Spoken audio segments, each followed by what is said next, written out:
Tu as envie de bâtir une conciergerie à succès? Tu es au bon endroit. Je m'appelle Vanessa Guérin. Chaque semaine, retrouve-moi pour parler conciergerie, location courte durée, entrepreneuriat et même quelques anecdotes. En solo ou accompagné, apprends les meilleures stratégies qui vont te permettre de vivre pleinement de ta conciergerie sans sacrifier ton temps. Bon épisode! Bonjour à tous, bienvenue dans ce nouvel épisode du podcast La Conciergerie, l'épisode 67. Alors aujourd'hui, sujet très attendu, comment se passe la revente d'une conciergerie? Je vous rappelle que vous pouvez voir cet épisode sur YouTube si vous n'êtes pas sur YouTube, et si vous êtes sur YouTube, bienvenue à vous. Vous avez peut-être envie de lâcher votre bébé pour une autre opportunité, par exemple la vente de votre conciergerie, et la vente de votre fonds de commerce est possible. L'invité du jour, justement Renaud Corradetti, a revendu sa conciergerie avec 65 appartements. Il nous explique dans cet épisode quelles ont été les raisons de sa vente, comment il a trouvé un repreneur et comment estimer sa conciergerie. Il nous donne même le contact de son expert comptable qui a réalisé l'estimation et de son avocat. Les coordonnées seront partagées dans la newsletter de jeudi matin. Et si vous écoutez le podcast plusieurs jours après sa sortie et que vous avez raté la newsletter, vous pouvez toujours la retrouver. Vous pouvez retrouver d'ailleurs toutes les anciennes newsletters dans l'espace Les Archives. Je vous mets le lien en description de l'épisode et vous pouvez également retrouver les infos sur l'Instagram La Conciergerie Podcast. Bon épisode! Bonjour Renaud, bienvenue sur le podcast La Conciergerie. Merci d'avoir accepté mon invitation aujourd'hui sur cet épisode où, comme les auditeurs ont pu le voir dans le titre, on va parler de revente de conciergerie. Donc, bienvenue. Merci de m'accueillir. Est-ce que avant qu'on rentre dans le vif du sujet, tu peux te présenter et déjà, oui, te présenter ton parcours et à la fin de l'épisode, on parlera peut-être de ce que tu fais actuellement, mais du coup, juste te présenter ton parcours. Oui, bien sûr. Alors moi, je suis issu du monde de l'hôtellerie. J'ai travaillé dans pas mal d'hôtels un peu à l'étranger et aussi beaucoup sur Toulouse. Le milieu de l'hôtellerie m'avait lassé un petit peu de par la complexité des horaires et le fait d'allier ça avec une vie familiale. Donc c'est pour ça que j'ai décidé de partir en conciergerie, mais ça n'a pas aidé à avoir une vie privée beaucoup plus sereine, on va dire, de vanter sa boîte et de partir en conciergerie. Je pense comme toutes les conciergeries. Et du coup, je suis Mhm. reparti dans mes anciens travers de l'hospitalité. Voilà. Ok. Donc, tu as eu une conciergerie pendant combien de temps? 7 ans, j'ai monté ça en 2016 en tant que micro-entrepreneur. J'ai fait ça à la base pour des amis et c'était pas du tout prévu que je le développe. Toulouse étant un grand village, ça s'est fait beaucoup sur le bouche à oreille. Voilà, et très vite, j'ai décidé d'embaucher, de créer une véritable structure, parce que sinon c'est impossible. Et après, on a fait ça à plus grande échelle, on va dire, sur le marché toulousain. À Toulouse, un grand village. Ah oui. Un grand village. Tout se sait à Toulouse. On a l'impression que c'est une très grosse ville, mais Ok. tout se sait et tout se fait beaucoup en bouche à oreille, ce qui peut être très bien pour de la pub. On n'a jamais fait de pub, nous, avec Corradetti Conciergerie, mais ce qui peut être très mauvais si, au contraire, Mm. on loupe quelque chose. Donc, il est à nous de faire en sorte que tout se passe bien, mais voilà, tout se sait globalement rapidement à Toulouse. C'est vrai que le métier de conciergerie, c'est beaucoup de confiance, donc les gens parlent entre eux avant enfin, quand ils sont contents et quand ils sont pas contents, une réputation de conciergerie peut vite être, Il y a être entaché. beaucoup de groupes informels sur Facebook, C'est sur ça. LinkedIn, où des propriétaires vont se rassembler entre eux pour aussi essayer de comprendre la législation, qui est de plus en plus compliquée. Il y a des associations qui se créent, ce qui est formidable, hein, c'est une source d'information qui est énorme. Et donc les propriétaires se passent entre eux les contacts. Donc c'est super quand on est bien référencé, mais faut rester bien référencé, sinon voilà, ça peut être très compliqué après pour l'image de marque. C'est vrai. Est-ce que tu peux nous dire, avant de revendre, quelle était un peu ta conciergerie? Qu'est-ce que tu proposais? Est-ce que tu proposais comme tout le monde, une formule peut-être à 20-25%, une commission? Tu faisais toute la gestion complète ou tu faisais qu'une partie? Puis jusqu'à combien tu as eu de biens aussi, si tu veux bien le partager? Bien sûr, bien sûr. Alors nous, on avait, comme je pense quasiment toutes les conciergeries, on était sur un système de pourcentage en gestion totale. Nous, on prenait 22% du flux locatif des propriétés en TTC. On prenait les frais de ménage en supplément aux propriétaires, mais qui étaient payés par le voyageur. On a fini à 64 appartements sur Toulouse. On est monté à 80 appartements sur Toulouse. On en a géré quelques-uns sur Ax-les-Thermes et sur Nantes. Ça, c'était pour faire à la base plaisir à des propriétaires toulousains qui avaient investi dans d'autres villes. Hmm. Ils voulaient absolument qu'on gère leurs appartements. Voilà, on n'avait pas la volonté de se développer énormément sur Ax ni sur Nantes, mais on l'a fait voilà, par j'allais dire, non pas par charité, c'est pas possible, mais pour aider ces propriétaires avec qui on s'entendait très bien sur Toulouse et avec qui on avait une relation de confiance. Voilà, eux, ça leur permettait d'avoir un seul interlocuteur. Et après, bon, monter jusqu'à 80, on était deux avec mon associé Julien à tout gérer. Ça commençait à faire beaucoup. On a décidé de réduire un petit peu le nombre de propriétés qu'on avait en faisant un gros tri avec des appartements qui rentraient plus un peu dans le confort ou dans les normes d'aujourd'hui pour les voyageurs. Et on s'était limité ouais, à 65 appartements maximum, justement pour maîtriser la qualité et être sûr de ce qu'on pouvait faire après, et pour le voyageur et pour le propriétaire. Ok. Donc, tu faisais que des appartements?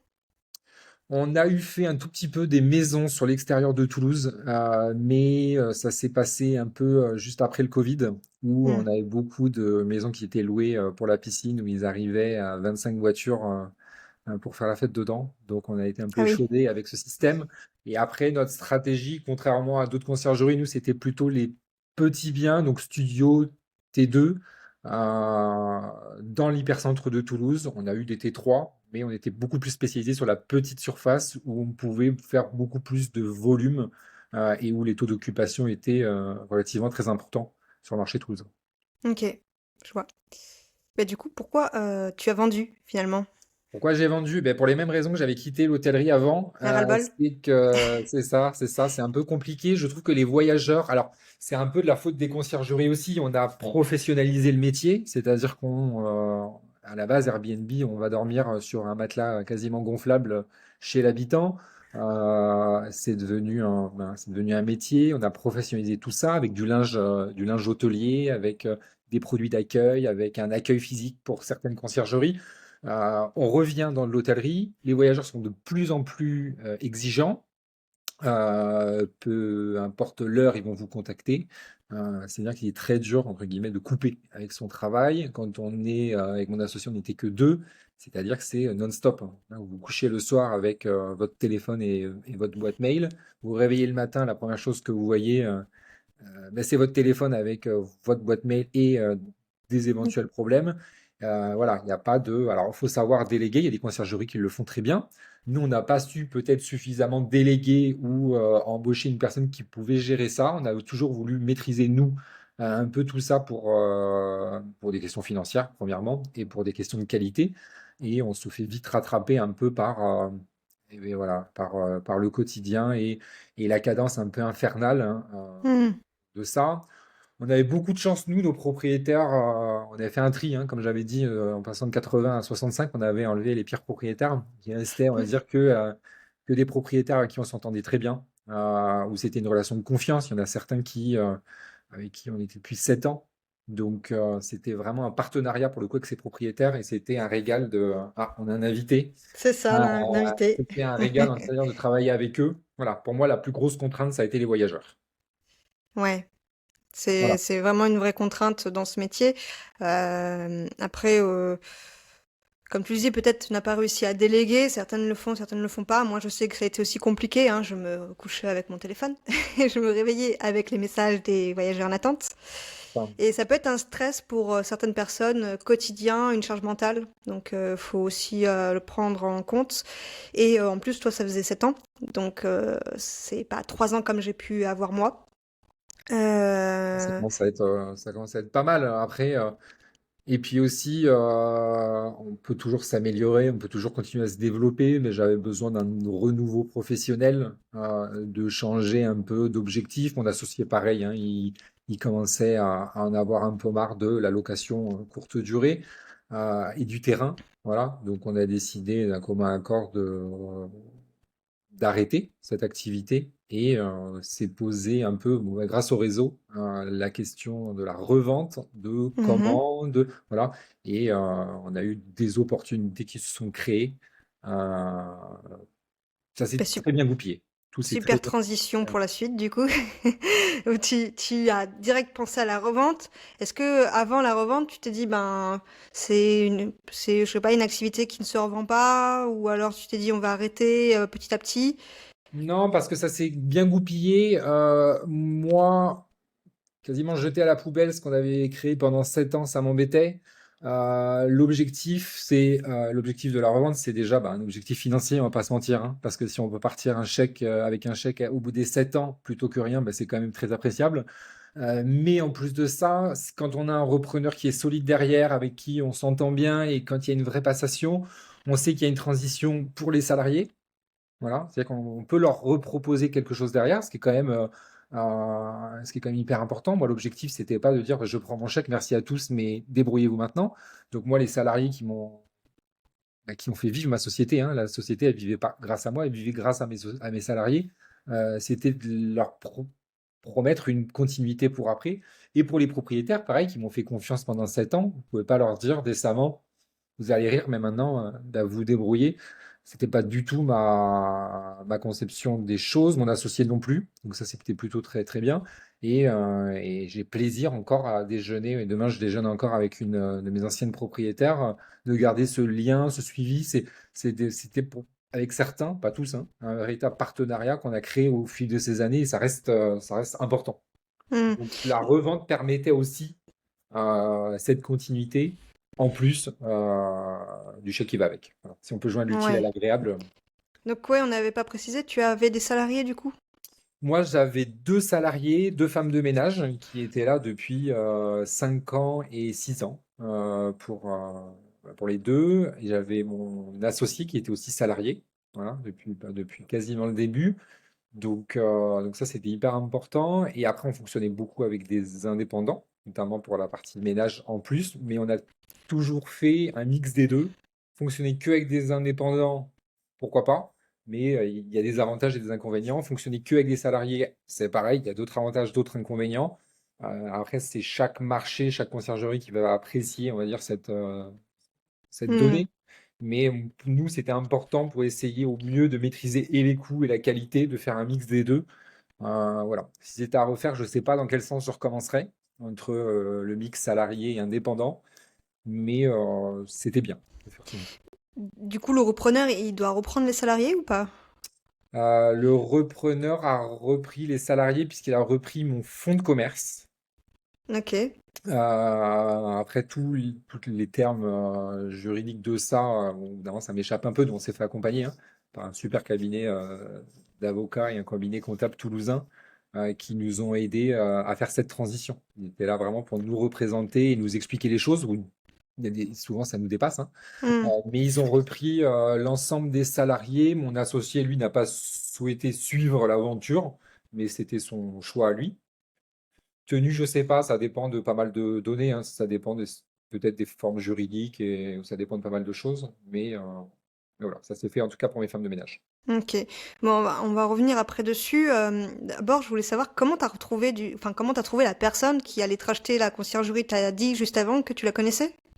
La personne qui m'a trouvé, oui, oui, alors moi, ceux qui m'ont racheté, c'est Cocooner. Donc déjà, on était un peu concurrents quand même sur Toulouse, parce qu'ils ont une agence toulousaine, c'est un gros acteur national. Moi, j'ai été invité à une réunion de conciergerie à Barcelone l'année dernière, en février, avec Beyond, la société de tarification dynamique, et mon commercial, celui qui m'avait converti à devenir client de chez Beyond. Quand je lui ai parlé un peu de mes envies de vendre, m'a dit, mais attends, je connais des conciergeries qui sont susceptibles de te racheter. Je vais faire un mail et je reviens vers toi. Et effectivement, il a fait un mail et j'ai eu 2 ou 3 entreprises qui ont été intéressées, avec qui j'ai échangé. Voilà, il y en a une, au bout d'une heure d'échange, on a convenu, et lui, et eux et nous, qu'on n'était pas fait, on va dire, pour être ensemble. Ouais. Le projet matchait pas. pour la reprise des salariés par rapport au développement qu'ils voulaient faire. Moi, je voyais pas, on va dire, laisser les salariés et les propriétaires à cette conciergerie-là. Et après, vous faites une négociation hein, avec votre preneur sur le Les termes de ce qu'il montant, reprend. sur Mm. quand, il y a beaucoup de choses qui rentrent en jeu pour après la passation. Ok. Donc déjà, on a pu jusqu'à maintenant voir qu'avec 60 logements, on peut revendre. Est-ce que tu sais si en dessous, on peut aussi revendre? Vous pouvez faire un flux locatif de 500 000 euros par an avec 60 propriétés et vous pouvez faire le même chiffre d'affaires avec 15 propriétés si c'est loué tout le temps, selon là où c'est placé. Voilà. C'est-à-dire que vous n'avez pas valorisé une conciergerie de la même façon. Le nombre de propriétés, c'est bien et pas bien parce que vous pouvez avoir 100 propriétés qui ne marchent pas bien et vous pouvez en avoir Hmm. que 50 qui marchent extrêmement bien. Et là, comment vous valorisez ça? C'est quand même très compliqué. Donc, j'ai envie de dire, peu importe la taille du parc, c'est plutôt la qualité de ce que vous en faites hein, qui va vous permettre de vendre. Pour moi, c'est là, on va dire, le nerf de la guerre. Du coup, comment ça a été estimé pas combien, mais plutôt comment ça a été calculé? Alors ça, c'est ouais, c'est la question, je pense, qui va intéresser le plus, mais désolé, vous n'aurez pas de chiffre exact. Pourquoi? C'est très compliqué. Quand vous allez voir, le mieux, hein, c'est d'aller voir votre expert comptable et de lui demander mais combien est valorisé votre société. Il n'y a pas contrairement à des agences immobilières ou un cabinet, c'est un cabinet de médecins ou qui va vendre une patientèle, et les conciergeries, il n'y a pas d'échelle de mesure Hmm. pour comment vendre, combien, voilà, ça n'existe pas. C'est souvent évalué en fonction de votre chiffre d'affaires à vous, annuel hors taxe. Mais de là va venir, il va s'ajouter des bonus et des malus, c'est-à-dire que si vous avez un contrat qui vous lie avec un propriétaire sans durée de temps, ben forcément, ça peut être un malus pour vous. Si vous avez au contraire un contrat qui vous lie avec le propriétaire pour les 3 prochaines années, ben là, ça peut être un bonus parce que celui qui rachète sait que dans tous les cas, il aura ce contrat pendant au moins encore 3 ans. Ça va dépendre de combien fait l'appartement par an, de votre TO, de s'il est bien entretenu, ou si quand vous faites la visite avec votre repreneur, il y a tout à réparer parce que vous n'avez pas fait de suivi.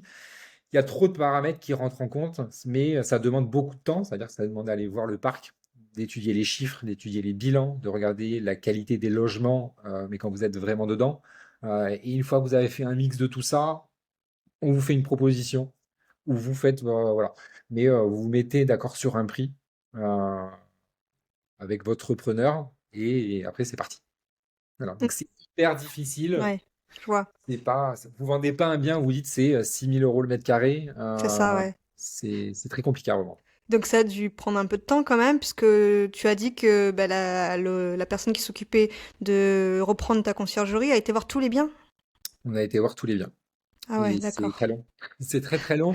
Après, on a fait ça en plus. On a eu la bonne idée de faire ça juste avant la Coupe du Monde de rugby, où Toulouse était très chargé, avec des chaleurs pas possibles. Donc, on s'est amusé à faire le tour des appartements. On n'a pas fait tout en 2 jours, hein, mais on s'est prévu 2, 3 appartements par jour. On s'y maintenait. Et donc, on a fait ça sur quelques semaines. Ah oui. On a fait un processus long, hein, mais nous, on le voulait parce que ça nous permettait déjà de laisser le bébé en douceur. Parce que quand vous êtes, même si vous en avez marre et que vous voulez vendre, c'est difficile de se séparer de l'outil que vous avez créé depuis 7 ans. Donc ça permet, moi c'était bien, une petite transition quand même, voilà. Ça permet de connaître votre repreneur, ça permet de rassurer. Voilà, vous pouvez pas faire ça en 3 semaines, hein. Ça c'est, ou alors vous dormez plus. Mais voilà, il faut que cette transition soit relativement longue. Alors ça prend pas 1 an et demi, hein, mais pour que tout soit bien cadré, parce que c'est lourd à faire.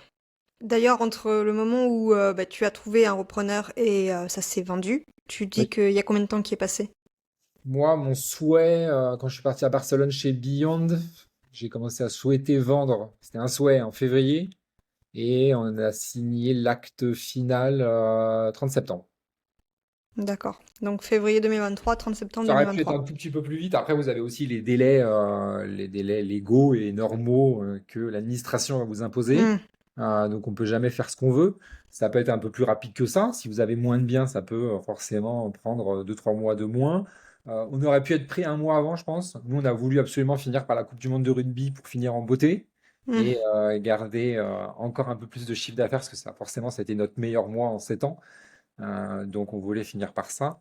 Mais on aurait pu faire ça courant dans l'été, je pense. Ok. Donc ben, on a vu comment tu avais trouvé la personne, donc c'était ton réseau finalement. C'est ça. Le repreneur Cocooner, qui est une grosse, enfin pas conciergerie, mais une grosse agence de location courte durée, qui sont partout, hein, c'est ça? Je sais pas s'ils sont dans toutes les villes, ils sont dans toutes les grosses villes, ils sont bien implantés. Ils ont maintenant un fonctionnement qui est rodé, hein. Je crois qu'ils ont plus de 3000 logements en France. Ils savent pour le coup de quoi ils parlent et puis ils ont une implantation locale avec chaque agence. C'est-à-dire Hmm, que d'accord.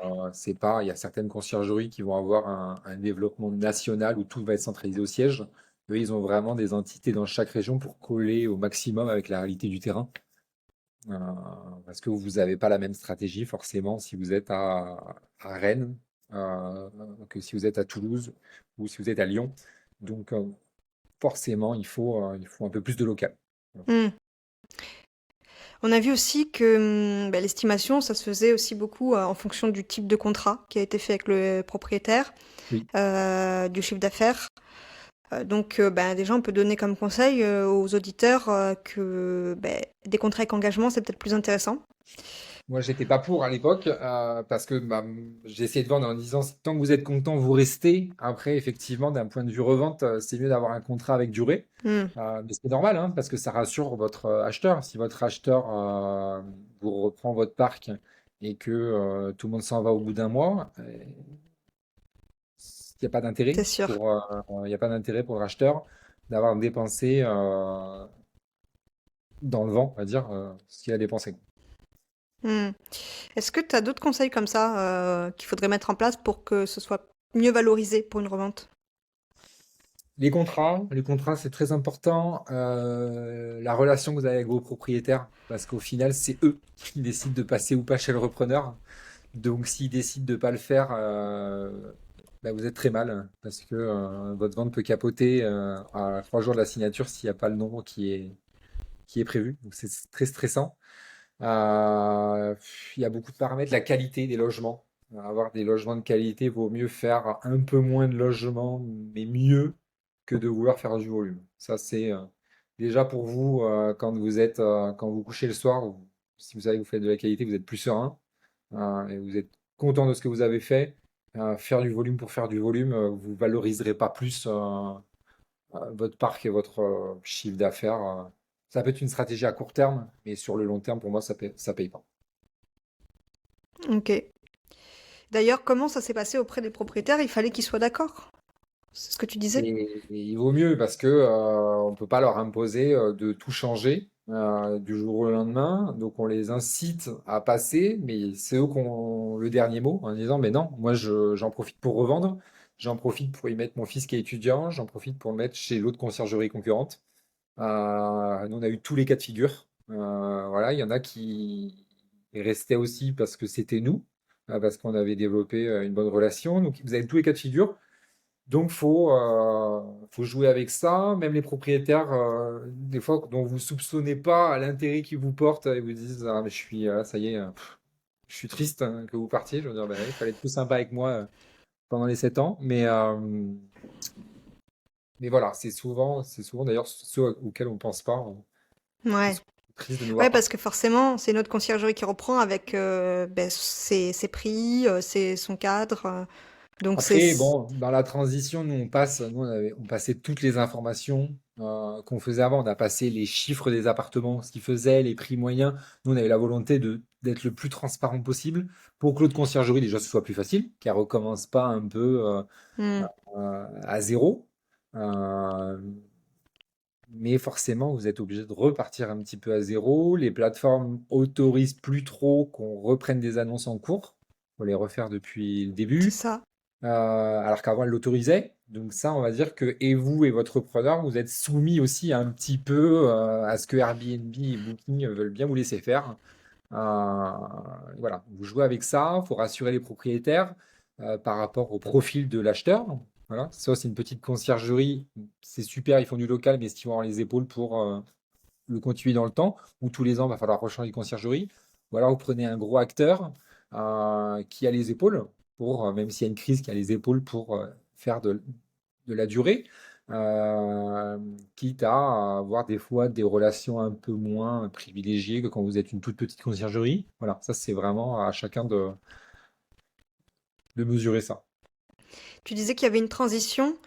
Du coup, tu as eu le repreneur qui est venu avec toi plusieurs journées sur des transitions. Alors moi, c'est Pauline, la city manager de Cocooner, hein, qui a fait un boulot énorme avec ses équipes, hein, elle n'est pas toute seule, de reprise du portefeuille, d'aller visiter chaque appartement pour comprendre les spécificités, parce que si vous leur laissez 65 appartements avec, il y en a un, il faut lever la poignée, l'autre, l'interphone ne fonctionne pas, ils vont passer, je pense, les pires semaines C'est euh, sûr. de leur vie professionnelle à ce moment-là. Donc voilà, vous le faites par correction pour votre propriétaire, pour finir en beauté. Vous le faites aussi pour les futurs voyageurs, parce que vous avez aussi, vous, des anciennes réservations à vous qui vont être transférées à votre preneur. Donc ces clients qui vous ont fait confiance à vous, il faut aussi qu'ils aient le service pour lequel ils ont payé. Voilà. Il y a transmission des chiffres, transmission du prix moyen, du taux d'occupation pour la stratégie de revenu management. Vous avez la transmission de qui est quel propriétaire, s'il est sympa, si il est stressé par rapport à l'occupation, si faut tout passer et sur 65 appartements, ça prend pas 1 heure et demie, ça prend longtemps. Donc c'est pour ça qu'on a dû aller dans chaque appartement, voir chaque spécificité, partager les chiffres, voilà. Ça pour le coup. C'est 65 appartements ou finalement qui ont continué en fait. C'est les propriétaires qui ont accepté? Alors sur 65, il y en a 55 qui sont passés. Il y en Ok. a qui n'ont pas signé. Pourquoi? Il y en a un ou deux qui revendaient. Donc, ça a été la bonne occasion pour se dire, bah, dans tous les cas, on allait d'ici un mois ou deux vendre, donc Hmm. ouais, on arrête maintenant. Il y en a d'autres qui ont dû arrêter de par la nouvelle réglementation toulousaine sur le nombre de meublés sur la métropole. On ne peut pas en avoir plus de deux Ah, pour personne ok. physique. Donc, il y en a qui étaient à 3, 4. Donc, forcément, ils ont dit, ben, il y en a déjà 2 sur 4 que je ne peux pas mettre. Donc, forcément, ben, de 65, vous diminuez, vous diminuez. Il y en a 55 qui sont passés. Ok. Bon, c'est déjà Voilà. bien, 55. C'est déjà très bien, ce qui est déjà très bien. Ouais. Après, voilà, on va dire, tant que votre repreneur est satisfait, alors il aurait été plus satisfait avec les 65, j'en suis sûr, mais tant que ça reste dans une marge cohérente et que les propriétaires qui ne suivent pas le font pour des raisons, on va dire, qui sont logiques et tant qu'ils ne sont pas pénalisés, après, voilà, Hmm. pas retenir les gens indéfiniment. Ouais. Je sais que tu peux pas dire le montant de la revente, mais est-ce que tu es satisfait du montant? Est-ce que c'est ce à quoi tu pouvais t'attendre ou pas? Oui, je peux pas dire le montant, je roule toujours pas en Porsche, hein. Désolé pour ceux qui nous écoutent, j'aimerais bien, mais est-ce que je suis satisfait? Je m'attendais à pas grand-chose pour être franc. Je m'attendais un peu moins que ce que mon expert comptable m'a donné, mais parce que j'avais aucune idée et j'avais même jamais parlé à des conciergeries avant pour savoir Mais à combien ça peut être valorisé. Donc, vous faites votre petite estimation dans votre tête. Moi, j'ai tendance souvent peut-être à sous-estimer parce que ben, j'avais peur d'être déçu. oui. Hmm. Donc voilà, après, il m'a pas dit le double de ce que je pensais non plus à mon expert comptable. Mais voilà, en fonction de combien vous investissez au début, du temps, de votre chiffre d'affaires, vous essayez un peu de regarder ce qui se fait sur Internet et tout. Euh, Ce qu'il faut pas suivre d'ailleurs. Voilà.